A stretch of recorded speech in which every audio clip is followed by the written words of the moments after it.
মানুষ কতটা বিচিত্র হতে পারে। সব সময় স্বপ্ন দেখতে থাকে যে কাল আমি এটা করব, কাল আমি ওটা শুরু করব, কাল আমি ওটা সম্পন্ন করব। এই যে কাল শব্দটা, এই কাল অত্যন্ত বিচিত্র এক শব্দ। আমরা সবসময় এটাকে আসতে দেখতে পাই, কিন্তু এটা আসাতে বর্তমানে পরিণত হয়। আবার আজ নতুন কাল দেখতে পাই, তার জন্য অপেক্ষা করি, যখন সেটা সামনে আসে বর্তমানে পরিণত হয়।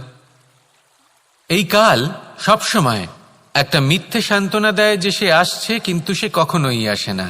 যেটা আপনার হাতে রয়েছে তা হলো আজ, বর্তমান।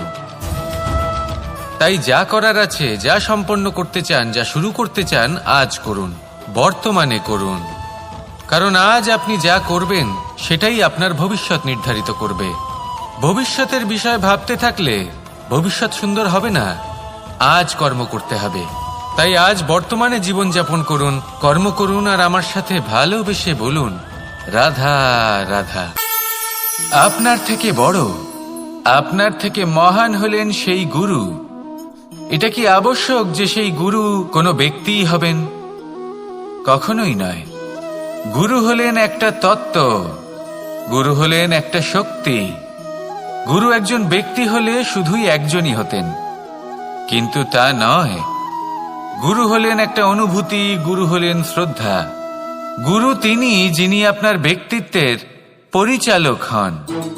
গুরু তিনি যিনি আপনার ব্যক্তিত্বের নির্মাতা হন।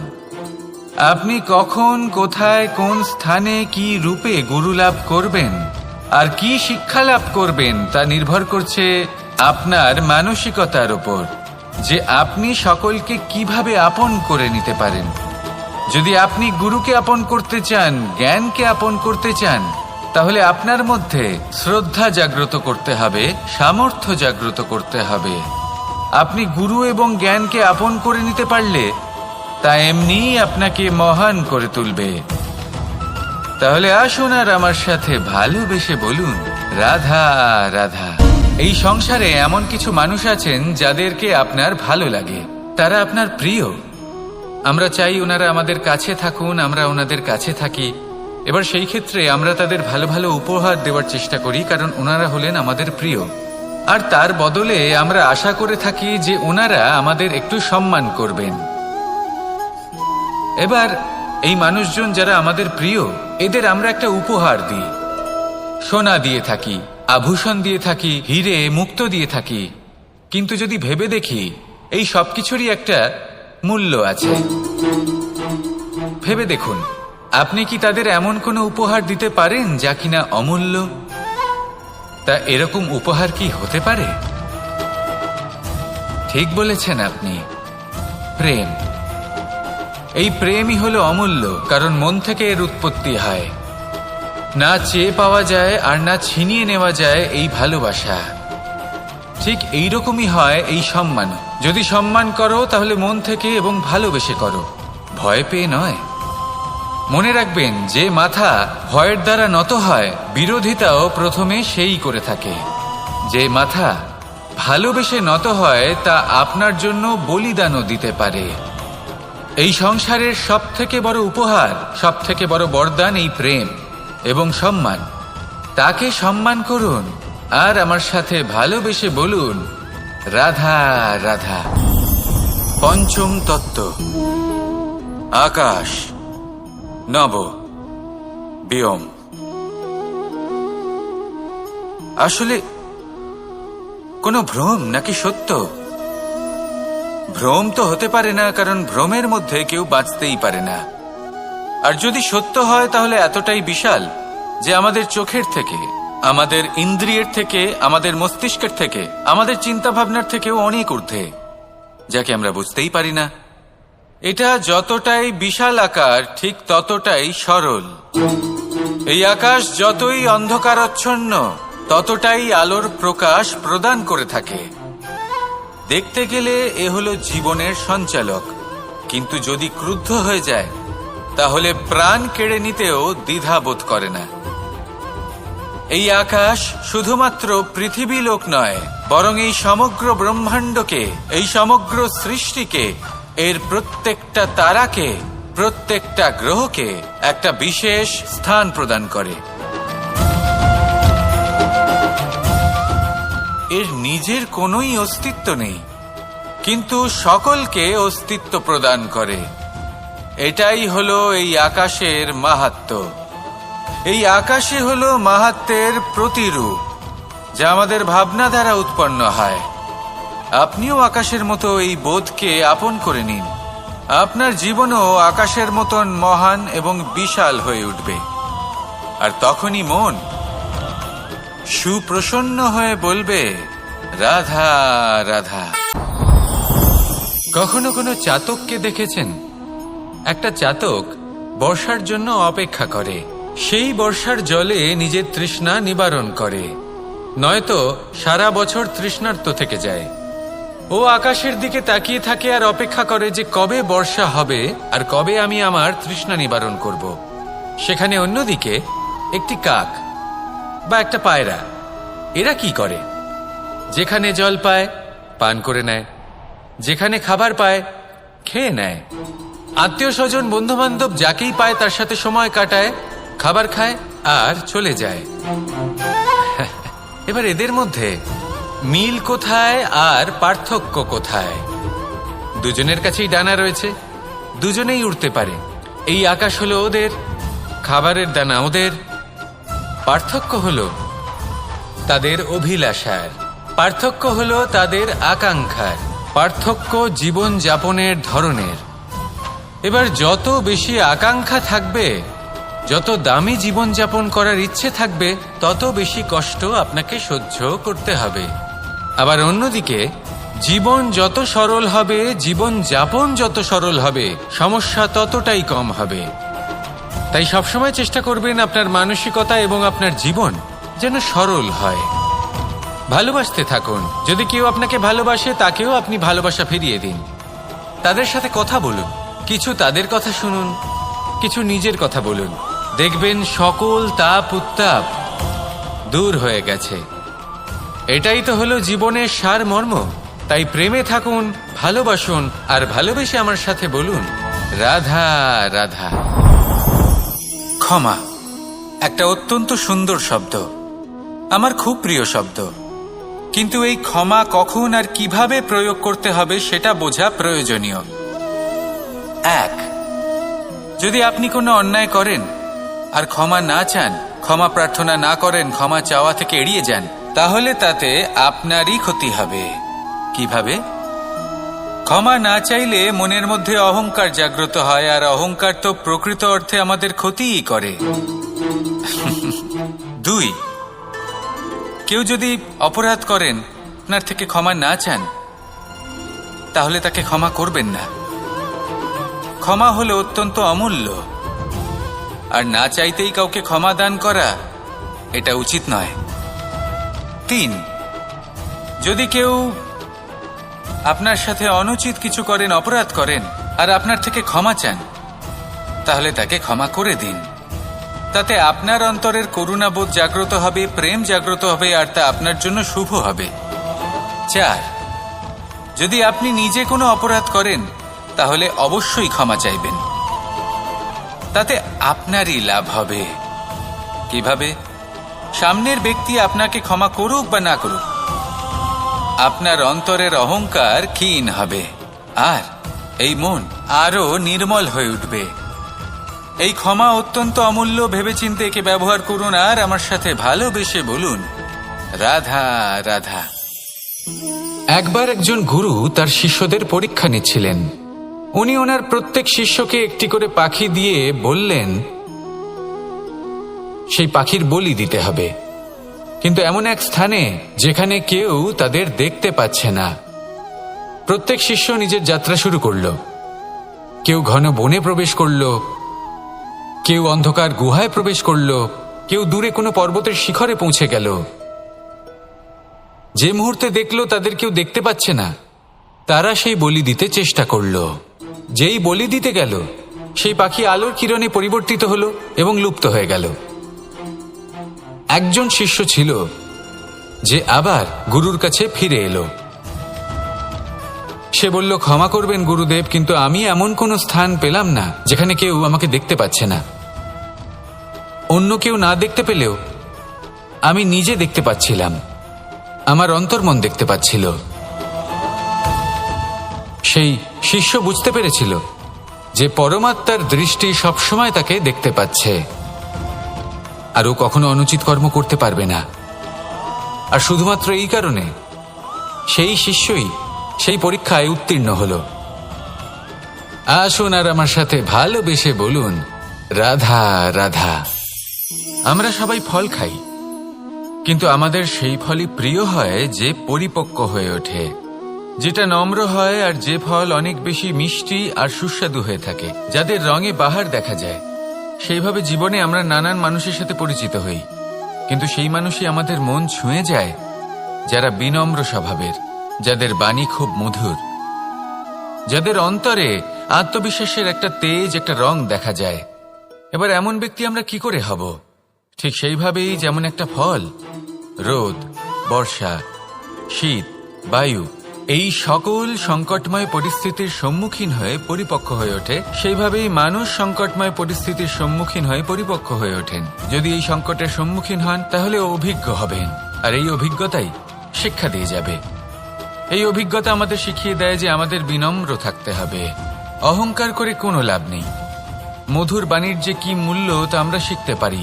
এই অভিজ্ঞতাই আমাদের বুঝিয়ে দেয় যে উচিত অনুচিত কোনটা আমাদের দৃষ্টিভঙ্গি তৈরি করে, আর এই দৃষ্টিভঙ্গি দ্বারা আত্মবিশ্বাস জাগ্রত হয়। সেই জন্য জীবনে কখনো বিপদ থেকে দূরে পালাবেন না, সেগুলোর সম্মুখীন হন, অভিজ্ঞতা লাভ করুন, তার থেকে শিক্ষা লাভ করুন, এইভাবেই পরিপক্ক হবেন। আসুন আমার সাথে ভালোবেসে বলুন, রাধা রাধা। মানুষ বর্তমানে নিজের জীবন অতিবাহিত করেন, কিন্তু তার জীবনে অতীতকাল এবং ভবিষ্যৎকাল এই দুটোরই সমান গুরুত্ব রয়েছে।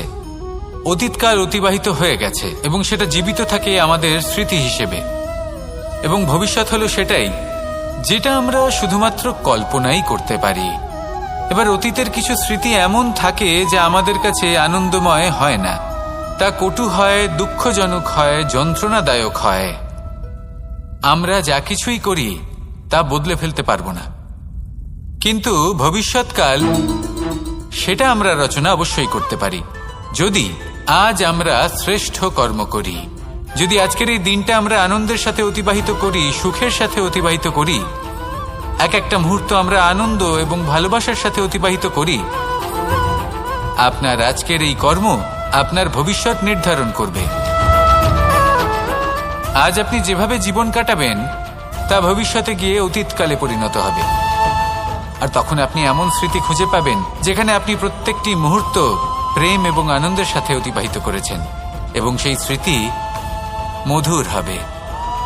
তাহলে আজ শ্রেষ্ঠ এবং উচিত কর্ম করুন, আপনি নিশ্চিত রূপে একটি উজ্জ্বল, শুদ্ধ, পবিত্র এবং আনন্দময় ভবিষ্যৎ লাভ করবেন। আসুন আমার সাথে ভালোবেসে বলুন, রাধা রাধা। এই সংসারে অনেক অনেক এমন জ্ঞানী আছেন যারা নিজের সমস্ত জীবন জ্ঞান অর্জন করতে অতিবাহিত করেছেন। এই সংসারে এমন কোনো বেদ নেই, কোনো পুরাণ নেই, কোনো শাস্ত্র নেই, কোনো ভাষা নেই যা ওনারা জানেন না। এমন কোনো বিষয় নেই যা নিয়ে ওনারা কোনো বক্তব্য রাখতে পারবেন না। কিন্তু আমরা এই সকল জ্ঞানীকে কি ভালোবাসতে পারি? এনাদের সকলকে সম্মান করতে পারি না। কারণটা কি? দেখুন, বেদ পড়া একটি আলাদা বিষয়, বেদনা বুঝতে পারা অন্য ব্যাপার। এবং বেদনা বোঝার জন্য, সেই জ্ঞান লাভ করার জন্য আপনাকে মন থেকে করুণা এবং প্রেমের সঠিক অর্থ বুঝতে হবে। সামনের ব্যক্তির বেদনা বুঝতে হবে, তার যন্ত্রণাকে বুঝতে হবে। তারপর যে জ্ঞান আপনি অর্জন করেছেন বেদ থেকে, পুরাণ থেকে, শাস্ত্র থেকে, তা প্রয়োগ করে তার বেদনার নিবারণ করা, সেটা বেশি গুরুত্বপূর্ণ। সেই জন্য জীবনে শুধুমাত্র শাস্ত্র এবং বেদ পড়ে জ্ঞান অর্জন করতে সময় নষ্ট করবেন না। মন থেকে প্রেমের কি অর্থ সেই বিষয়ে জ্ঞান লাভ করার চেষ্টা করুন, করুণাও বুঝতে চেষ্টা করুন। একজন শ্রেষ্ঠ ব্যক্তি হয়ে উঠুন, আর আমার সাথে ভালোবেসে বলুন, রাধা রাধা।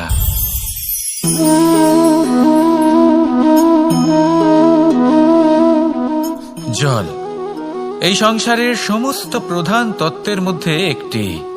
এই জল যে কোনো জ্বালা দূর করে, আগুনকে নিভিয়ে দেওয়ার ক্ষমতা রাখে, অবিরল অবিচল ভাবে প্রবাহিত হতে পারে, একে কেউ বাধা দিতে পারে না। এর পথে বাধা সৃষ্টি করলে নিজের পথ নিজেই খুঁজে নেবে বা সে নিজেই নিজের পথ বানিয়ে নেবে, কিন্তু কখনো থামবে না। এই জল হলো মহান, আর এর একটা মহান গুণ আছে, এর নিজস্ব কোনো রং নেই। কিন্তু যখন মেঘ থেকে বৃষ্টিরূপে পৃথিবীতে ঝরে পড়ে, তখন সমস্ত সংসারকে রঙিন করে তোলে। যেখানে খরা হয়েছে সেখানে শ্যামল করে তোলে, যে স্থান শ্যামল সেখানে ভিন্ন ভিন্ন প্রকারের পুষ্প ফুটিয়ে তোলে। এই জল, এই জলের মতন আমাদের হতে হবে। ওর যেমন কোনো রং নেই, আমাদেরও যেন কোনো অহংকার না থাকে। শুধু কর্মের এই ধারাতে বইতে থাকুন, এই সংসারের মঙ্গল করতে থাকুন, শ্রেষ্ঠ কর্ম করতে থাকুন। এই সংসারকে এটা বলার কোনো প্রয়োজন নেই যে আপনি কে। আপনি যদি কর্ম করতে থাকেন, তাহলে এই সংসার নিজে থেকেই আপনার মূল্য জানতে পারবে, আর তখন এই মন প্রসন্ন হয়ে বলবে, রাধা রাধা। বড়ই অদ্ভুত ব্যাপার। একটি পাথরের প্রতিমা যখন মন্দিরে স্থাপিত হয়, তখন তা আমাদের কাছে ভগবান সম হয়ে দাঁড়ায়। কিন্তু যখন একজন জীবিত মানুষ মন্দিরে গিয়ে থাকেন, তখন তার শরীর, মন, আত্মা সেই সব পাথর সম হয়ে দাঁড়ায়। কিন্তু এমনটা আমি ঠিক কেন বললাম ভেবে দেখুন। মানুষ এটা চান যে কোনো পরিস্থিতি, যে কোনো স্থানেই তার বিজয় হোক, কিন্তু এখানে এসে সে পরাজিত হয়। এরকম ঠিক কেন হয়? সমস্ত খেলা হলো ভাবনা চিন্তার, বিচারধারার, দৃষ্টিভঙ্গির, উত্তরদায়িত্বের খেলা। পাষাণের এই প্রতিমা, তার একটি উত্তরদায়িত্ব আছে, আশা ধরে রাখার দায়িত্ব। সেই আশা জানিয়ে মানুষ মন্দিরে আসেন। তেমনি মানুষের একটি উত্তরদায়িত্ব আছে যেটা সে ভুলে যায়, আর সেই উত্তরদায়িত্ব হলো এটা, যে মন্দিরে যে ভগবানকে সে প্রসন্ন করতে যাচ্ছে, তাকে সে তখনই খুঁজে পাবে যখন পূর্ণরূপে সে সমর্পিত থাকবে। যদি মনে সমর্পণের ভাব না থাকে, তাহলে ভগবান কখনো প্রসন্ন হবেন না। নিজের উত্তরদায়িত্ব বোঝার বদলে মানুষ শুধু একটা অনুষ্ঠান পালন করেন, যেমন ফুলের একটা মালা অর্পণ করেন, আর সেই কারণেই তিনি পরাজিত হন। আপনি ফুলের মালা অর্পণ করুন, প্রসাদ অর্পণ করুন, কিন্তু মনের মধ্যে পূর্ণ সমর্পণের ভাব থাকা প্রয়োজনীয়। তবেই আপনি মন্দিরে গিয়েও প্রাণবন্ত হয়ে থাকতে পারবেন, তবেই ঈশ্বরকে প্রসন্ন করতে পারবেন। আসুন আমার সাথে ভালোবেসে বলুন, রাধা রাধা। কখনো কখনো আমরা ভাবি যে কোনো ব্যক্তি যিনি ধর্মের পথে চলেছেন, যদি তার দ্বারা কোনো ভুল হয়ে থাকে, তাহলে নিয়তি তাকে সেই মুহূর্তেই কঠোর শাস্তি দেন। কিন্তু সেই সব মানুষ যারা সংসারের সবথেকে বড় অধর্মী, বহু নিকৃষ্ট মানের কাজ করেন, তাদের নিয়তি অনেক সুযোগ দেন। তাদের নিয়তি এরকম কঠোর প্রহার করেন না। এই ভাবনা কখনো না কখনো মনে আসেই। ভেবে দেখুন কেন? আসলে জীবনকে বেশিরভাগ মানুষ একভাবেই দেখে থাকেন, বিভিন্ন স্তরে একে দেখা উচিত। এবার আপনি বলুন, এই সংসারে কোনো অধর্মী কখনো প্রেরণার উৎস হতে পারেন? কখনোই নয়। যে মানুষ নিজের আত্মাকে মলিন করে ফেলেছেন, তিনি এই সংসারকে কিভাবে প্রেরণা যোগাবেন? উনি নিজেই বুঝতে পারেন না কোনটা করা উচিত, ধর্ম কোনটা। তাই নিয়তি তাকে একটা সুযোগ দেন, এটা বোঝার সুযোগ দেন যে কোনটা উচিত, কোনটা ধর্ম। সুযোগ দেন নিজের বিবেক জাগিয়ে তোলার, তাকে সুযোগ দেন নিজের অন্তরাত্মার ডাক শোনার। যখন তাতেও কাজ হয় না, তখন নিয়তির কাছে একটাই পথ বাকি থাকে, আর তা হল মহাবিনাশ। মহাবিনাশ হয়তো দেরিতেই আসতে পারে, কিন্তু তা অবশ্যই আসবে। আর যখন মহাবিনাশ আসে, তখন মহাবিনাশের যন্ত্রণা সমগ্র মানব জীবনের যন্ত্রণার থেকে অনেক বেশি হয়। এই কথাটা সবসময় মনে রাখবেন। আর অন্যদিকে যে মানুষ ধর্মের পথে চলছেন, তার দ্বারা যদি কোনো ভুল হয়ে থাকে, তখন নিয়তি তার পরীক্ষা নেন। কিছুক্ষণের জন্য মানুষের মনে হতে পারে নিয়তি তাকে কঠোর শাস্তি দিয়েছেন, কিন্তু সময়ের সাথে আমরা সবাই দেখি যে যখন সেই মানুষ সেই পরীক্ষায় উত্তীর্ণ হন, এই সমস্ত সংসারের জন্য প্রেরণার উৎস হয়ে ওঠেন। অর্থাৎ নিয়তি প্রত্যেক মানুষকে তার কর্ম অনুসারে উচিত ফলও দেন, উচিত শাস্তিও দেন। পার্থক্য হলো শুধুমাত্র সময় আর আপনার দৃষ্টিভঙ্গির। তাই ধর্মের পথে চলুন আর আমার সাথে ভালোবেসে বলুন, রাধা রাধা। দ্বিধাবোধ। অনেক সময় আমরা জীবনে সেই বাঁকে এসে পৌঁছই যেখানে আমরা বুঝতেই পারি না যে এবার কোন দিক নির্বাচন করা উচিত। কখনো এদিকে যাওয়া উচিত মনে হয়, কখনো ওদিকে যাওয়া উচিত মনে হয়, কখনো দুদিকেই যাওয়া প্রয়োজনীয় বলে মনে হয়, কিন্তু তা তো সম্ভব নয়। কখনো কখনো এটা মনে হয় যে এখানেই থেমে যাওয়া ভালো, কোথাও না যাওয়াই শ্রেয়। এবার একেই তো দ্বিধাবোধ বলে। সংসারে এমন কোনো দ্বিধা নেই যার সমাধান সম্ভব নয়। এই দ্বিধাবোধ স্বাভাবিক। আর আপনার এই দ্বিধাকে আমি একটু সরল করে দিই। দ্বিধাগ্রস্ত হয়ে নির্বাচন করলে তখন এটা মাথায় নিয়ে করবেন যে আপনার এই নির্বাচনের ফলে এই সংসারের ওপর, এই সমাজের ওপর কি প্রভাব পড়তে পারে। নিজের লাভ ক্ষতির বিষয়ে ভাবা ছেড়ে দিন আর কর্ম করুন সংসারের মঙ্গলের জন্য, আগামী প্রজন্মের মঙ্গলের জন্য। ভাবুন আপনার এই নির্বাচনের জন্য কিভাবে তাদের জীবনের উদ্ধার সম্ভব। কারণ এই ভাবনাই হলো উচিত ভাবনা।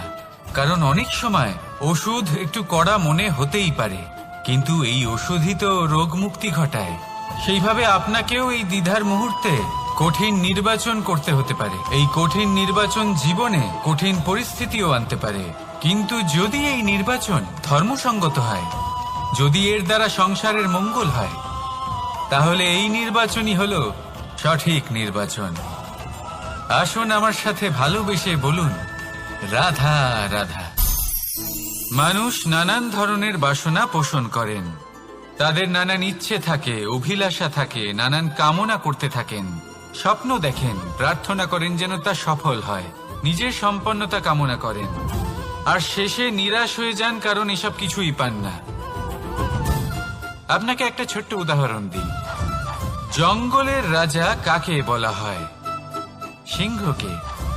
এবার যেহেতু সিংহ বনের রাজা, তাই হরিণ তো তার কাছে এসে এটা বলতে পারে না যে আপনি হলেন বনের রাজা, তাই আপনি আমাকে মেরে ফেলুন, আমাকে খেয়ে ফেলুন আর নিজের ক্ষুধা নিবারণ করুন। এমন তো হয় না। সিংহ যতই বনের রাজা হোক, তাকেও পরিশ্রম অবশ্যই করতে হয়, তবেই তার ক্ষুধা নিবারণ হয়। সেইভাবেই আপনার সমস্ত স্বপ্ন, আপনার সমস্ত ইচ্ছে, আপনার সমস্ত অভিলাষা, সমস্ত আকাঙ্ক্ষা পূরণ হবেই, অবশ্যই হবে, পরিশ্রমের দ্বারা। শুধু ভাবলেই হবে না। তাহলে আপনিও জীবনে পরিশ্রম করুন, নিজের সমস্ত স্বপ্ন পূরণ করুন, আর আমার সাথে ভালোবেসে বলুন, রাধা রাধা। আপনি কি কখনো কোনো উঁচু পর্বতের শিখরে পৌঁছতে পেরেছেন? যদি পৌঁছে থাকেন বা যদি আপনি কোনো উঁচু পর্বতের শিখরে যান, তাহলে ভালো করে দেখবেন, আপনি যত উঁচুতে অগ্রসর হতে থাকবেন, আস্তে আস্তে সমস্ত বনস্পতি বিলুপ্ত হতে থাকে। তারপরে সমস্ত গাছপালা, পশু পাখি সব বিলুপ্ত হতে থাকে। শেষ পর্যন্ত সেই শিখরে থেকে যায় শুধুমাত্র শান্তি, নীরবতা। আমাদের মানুষের সাথেও এটাই হয়। মানুষ যখন আত্মবিকাশের পথে অগ্রসর হতে থাকে এবং নিজের জীবনের শিখরে পৌঁছতে চায়, তখন তার একা থাকা অত্যন্ত প্রয়োজনীয় হয়। আর তাকে তখন ত্যাগ করতে হয় নিজের সুখ স্বাচ্ছন্দ্য, নিজের সম্পত্তি, নিজের সমৃদ্ধি, নিজের সৌন্দর্য। দেখুন, জীবনের শিখরে পৌঁছনো একেবারেই সহজ কাজ নয়।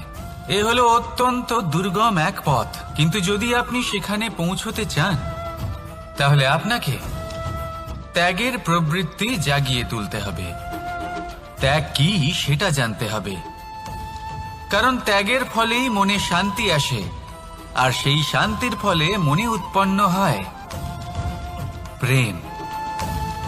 আর এই প্রেমই হলো জীবনের অন্তিম লক্ষ্য। তাহলে আসুন আমার সাথে ভালোবেসে বলুন, রাধা রাধা। অধিকার, এটা না কোনো সাধারণ শব্দ, না কোনো ব্যবসা। নিজেই একটা অদ্ভুত ব্যাপার এই অধিকার। স্বয়ং ঈশ্বর মানুষকে জীবন বাঁচার অধিকার দিয়েছেন। কিন্তু যখন কোনো নারীর অধিকারের প্রশ্ন আসে, তখন সেই অধিকারের সাথে কর্তব্য জুড়ে যায়।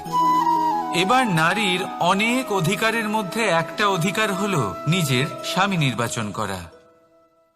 নির্বাচন করা কে হবে তার অর্ধাঙ্গ, এমন একজন ব্যক্তি নির্বাচন করা যিনি নিজের সাথে, নিজের স্ত্রীর সাথে, সমগ্র পরিবারের সাথে এই সমগ্র সমাজের পরিস্থিতিকে উন্নত করতে পারেন। তাহলে ভাবুন, নিজের জন্য স্বামী বেছে নেওয়া কত বড় অধিকার, আর যোগ্য স্বামী বাছা তার থেকেও বড় কর্তব্য। তাই নারীর অধিকারের সাথে যখন কর্তব্য শব্দ জুড়ে যায়, অধিকার নামক শব্দের মাহাত্ম্য আরো বেড়ে যায়। আপনিও নিজের জীবনে নিজের অধিকারের সাথে কর্তব্যকে জুড়ে দেখুন। যদি এরকম করেন, তাহলে সমস্ত স্বপ্ন পূর্ণ হবে, আর মন প্রসন্ন হয়ে বলবে, রাধা রাধা। কর্ম, কর্ম সর্বদাই শান্ত মনে করুন। ভিতের সেই ইটের মতো করুন যে শান্তভাবে 7 হাত গভীরে অবস্থান করে। সবার চোখ যায় শিখরের সেই পতাকার দিকে, কিন্তু শিখরে থাকা সেই পতাকা প্রতীক হলো ভিতের মধ্যে থাকা সেই ইটের শক্তির, যে শান্ত মনে নিজের কাজ করে গেছে। তাই এইভাবেই নিজের কর্ম করুন শান্ত মনে, সন্তোষ ভাব নিয়ে। কলরব যা করার তা আপনার সাফল্যকে করতে দিন, কারণ যখন সাফল্যের এই জয় জয়কার চারিদিকে ছড়িয়ে পড়ে, তখন কর্মের এই মৌনতা আরো শক্তিশালী হয়ে ওঠে। তাহলে আসুন আমার সাথে ভালোবেসে বলুন, রাধা রাধা। পরীক্ষা এমন একটা শব্দ যেটা শুনে সংসারের বেশিরভাগ মানুষই ভয়ভীত হয়ে পড়েন। কারণটা কি? অসফলতার ভয়। পরীক্ষা এই শব্দের যদি আমি অন্য দিকটা দেখাই, তার তাৎপর্য এই নয় যে আপনার দুর্বলতা সবার সামনে তুলে ধরবে। এটা তো হলো সেই যুক্তি যা আপনার বল, সাহস, শক্তিগুলি সবার সম্মুখে তুলে ধরবে। আগে হ্যাঁ, এটাই হলো সেই যুক্তি। আপনি নিজেই কখনো দেখবেন, পরীক্ষার সময় আপনার অন্তরের অনেক গুণ বাইরে বেরিয়ে আসে। এমন কোন শক্তির উদ্ভব হয় যার বিষয়ে আপনি নিজেও জানতেন না, ঠিক কিনা? তাই এই পরীক্ষাকে কখনো ভয় পাবেন না। বিশ্বাসের সাথে নির্ভীক হয়ে এটার সম্মুখীন হন। দিনের শেষে এই পরীক্ষা শুধুই আপনাকে উজ্জ্বল করবে, আপনাকে আরো শ্রেষ্ঠ করে তুলবে। তাহলে আসুন আমার সাথে ভালোবেসে বলুন, রাধা রাধা। জলে জলকেলি করতে কে না ভালোবাসেন? আমাদের মধ্যে প্রত্যেক মানুষ চান কোথাও একটা সরোবরে, কোনো নদীতে, জলের মাঝে জলক্রীড়া করে আনন্দ উপভোগ করতে, তাই তো? এবার বলুন, আমাদের মধ্যে এমন কে কে আছেন যারা সাগরের ঢেউয়ের মধ্যে এক পাড় থেকে অন্য পাড়ে সাঁতার কেটে যাবার সাহস রাখেন? কে আছেন এমন? এবার এই কাজ তো হলো অত্যন্ত কঠিন। আমরা পার পছন্দ করি, জলকেলি করতে ভালোবাসি, কিন্তু পাড়ের কাছে, সমুদ্রের ঢেউয়ে নয়। কিন্তু একটা কথা মনে রাখবেন, যেই দিন এই পাড়ের কথা ভুলে গিয়ে আমরা সাগরের ঢেউয়ের সাথে লড়াই করার সাহস রাখব, সেই দিনই সাগরের ঢেউয়ের সাথে লড়াই করার শক্তিও আমরা পেয়ে যাব। পার আমাদের অত্যন্ত প্রিয়, আমাদের সুরক্ষিত রাখে, কিন্তু এটা আমাদের দুর্বল করে তোলে। তাই এই পারের মায়া ত্যাগ করুন আর সাগরের ঢেউয়ের সাথে লড়াই করার সংকল্প নিন। নিজের প্রতি বিশ্বাস রাখুন, তারপর দেখুন কি হয়। সফলতার শিখরে আপনার এই জীবন পৌঁছবে, আর ভালোবেসে বলবে, রাধা রাধা। মানুষ যখনই নিজের জীবনে নতুন কিছু করতে যায়, তখন ভয়ভীত হয়ে থাকে। ভাবে, যদি আমি অসফল হই তাহলে কি হবে? কে কি ভাববে? কেউ আমাকে দেখে হাসবে কিনা? যদি আমি আমার মতামত দিই, তাহলে বলবো এইসব পরীক্ষার সম্মুখীন হতে কখনো ভয় পাবেন না। কারণ যাই হোক না কেন, পরিণাম দুটোই হতে পারে। একটা হয় আপনি জিতে যাবেন, দ্বিতীয় পরিণাম আপনি হেরে যাবেন। খুব সোজা। যদি জিততে পারেন, আপনি সবাইকে নেতৃত্ব দিতে পারবেন। কিন্তু যদি আপনি হেরে যান, তাহলে আপনার কাছে সেই অভিজ্ঞতা থাকবে যা দিয়ে আপনি আগামী প্রজন্মের পথপ্রদর্শক হবেন। এবার ভাবুন, এই অভিজ্ঞতা দ্বারা আপনি কাউকে সাহায্য করছেন, যা দিয়ে সে নিজের স্বপ্ন পূরণ করতে পারবে। খুব পুণ্যের বিষয় এটা।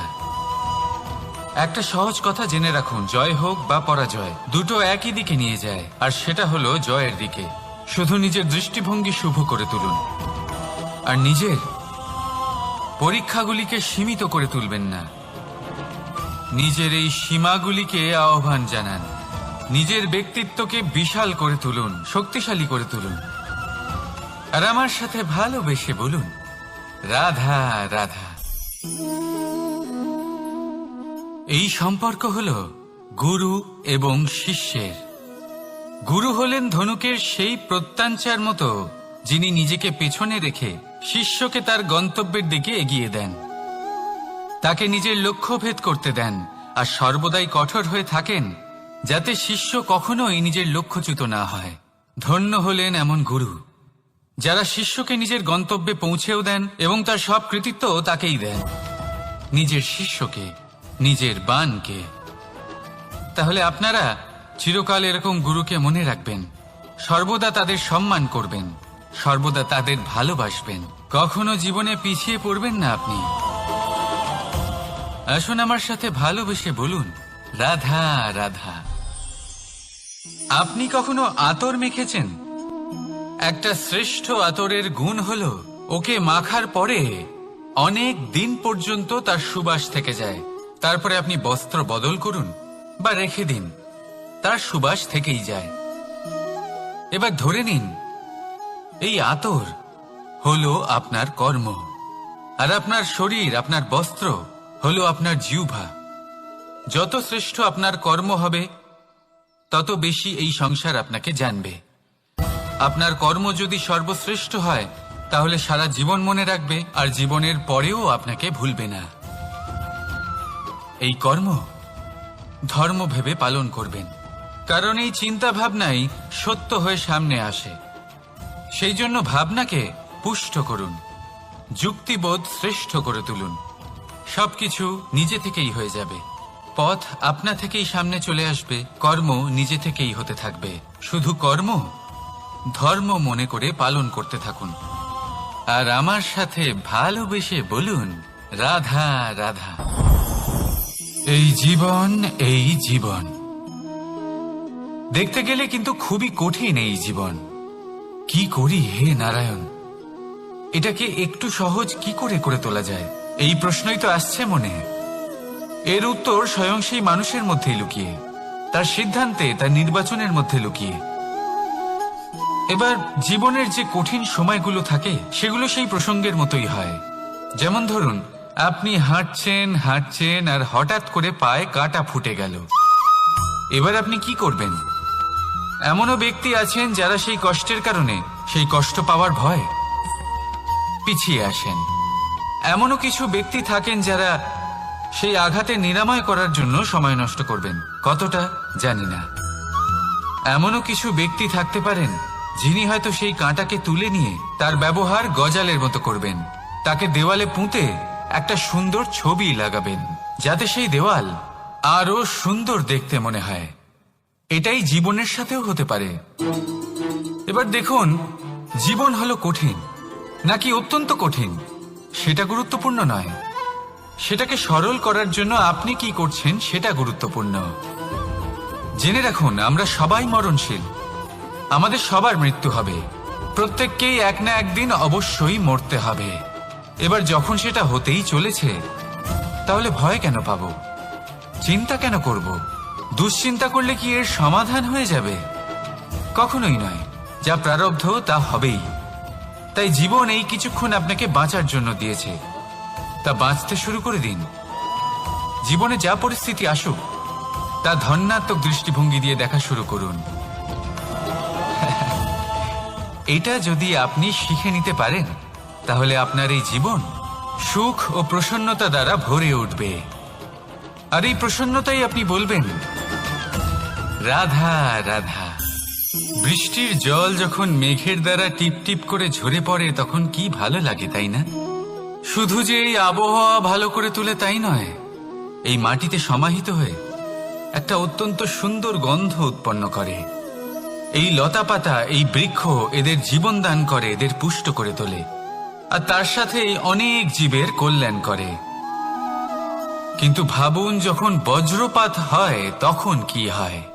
এই সমস্ত জলের ফোঁটা অনিয়ন্ত্রিত হয়ে যায়, একটা ভয়ানক বন্যার রূপ নিয়ে নেয়, যা শুধুমাত্র মহাবিনাশ করে।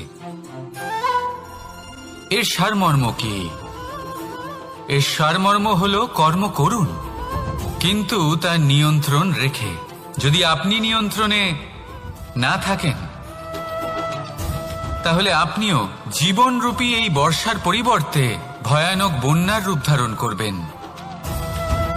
এবার বিকাশ ঘটাবেন নাকি বিনাশ, সিদ্ধান্ত হলো আপনার। যদি বিকাশ ঘটাতে চান, তাহলে নিজের কর্মের সাথে সাথে নিজের মনকেও নিয়ন্ত্রণ করতে শিখুন। এই মনকে সংযত করুন, একে নিয়ন্ত্রণে রাখুন, নিজের কর্মকে নিয়ন্ত্রণে রাখুন, ভারসাম্য বজায় রাখুন।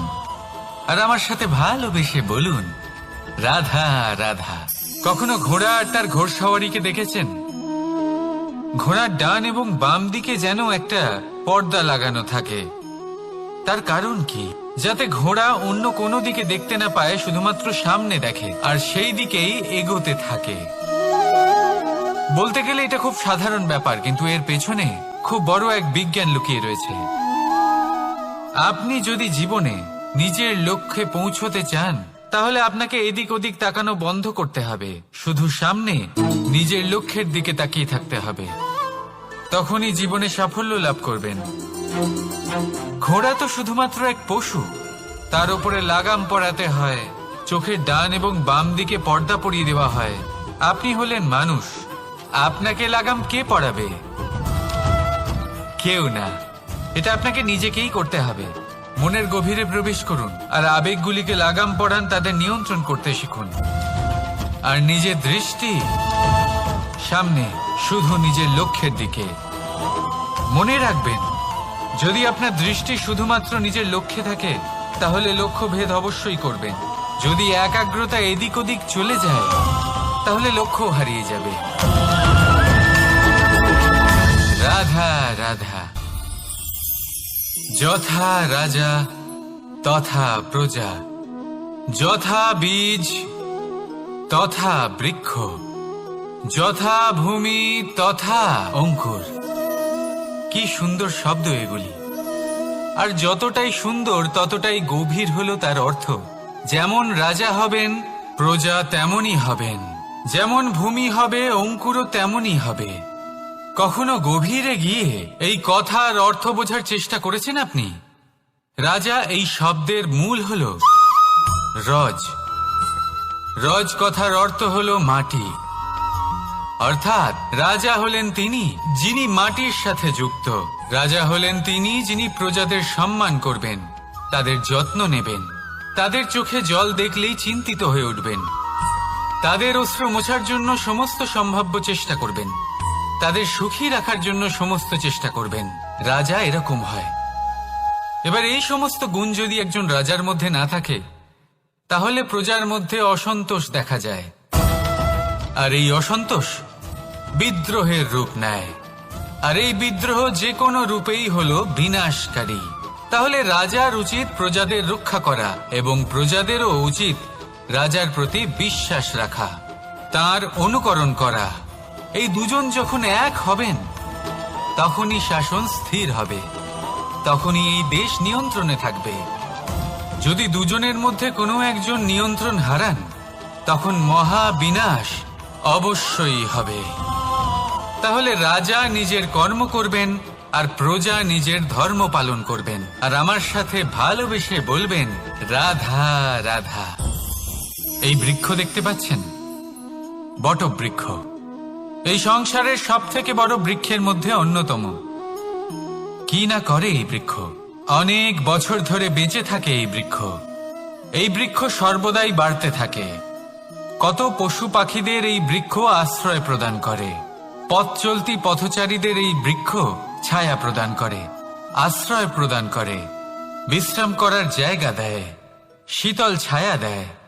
বটবৃক্ষ সংসারের সব থেকে বড় বৃক্ষদের মধ্যে একটা বৃক্ষ। এই বৃক্ষের বীজ সর্ষে দানার থেকেও ছোট হয়, কিন্তু তা মাটির মধ্যে সমাহিত হয়ে যায়, নিজের খোলসকে ভেঙে প্রথমবার অঙ্কুরিত হয়। আর তারপরে আস্তে আস্তে আস্তে একটা ছোট্ট বীজ একটা বিশাল বটবৃক্ষে পরিণত হয়। জীবনে যদি সাফল্য পেতে চান তাহলে এইভাবেই এগোতে হবে।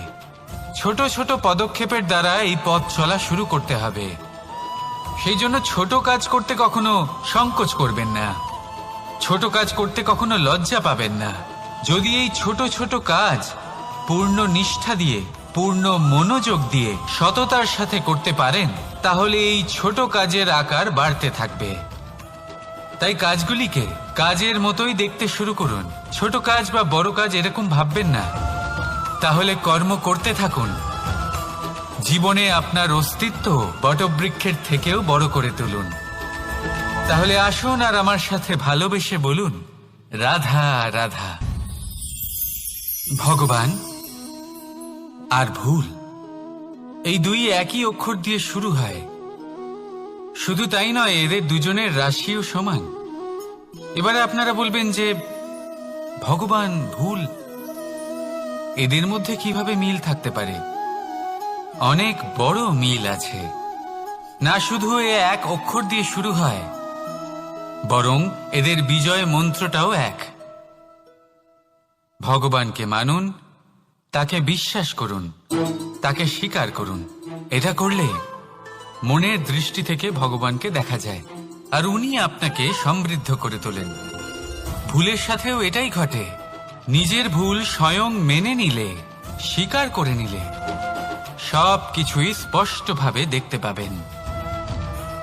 যেদিন থেকে আপনি নিজের ভুল মেনে নিতে শিখবেন, সেদিন থেকে সেই ভুল শোধরানোর প্রক্রিয়াও শুরু হয়ে যাবে। আপনি বুঝে যাবেন নিজের ভুল কিভাবে শোধরাতে হয়। তাই মনে রাখবেন, নিজেকে শ্রেষ্ঠ করে তোলার জন্য নিজের ভুল স্বীকার করা অত্যন্ত প্রয়োজনীয়। এই জীবনে শান্তি আনার জন্য ঈশ্বরকে মেনে নেওয়াও অত্যন্ত প্রয়োজনীয়। সবসময় নিজের গুণ এবং নিজের দোষ মনে রাখবেন। আজীবন সুখী থাকবেন। রাধা রাধা।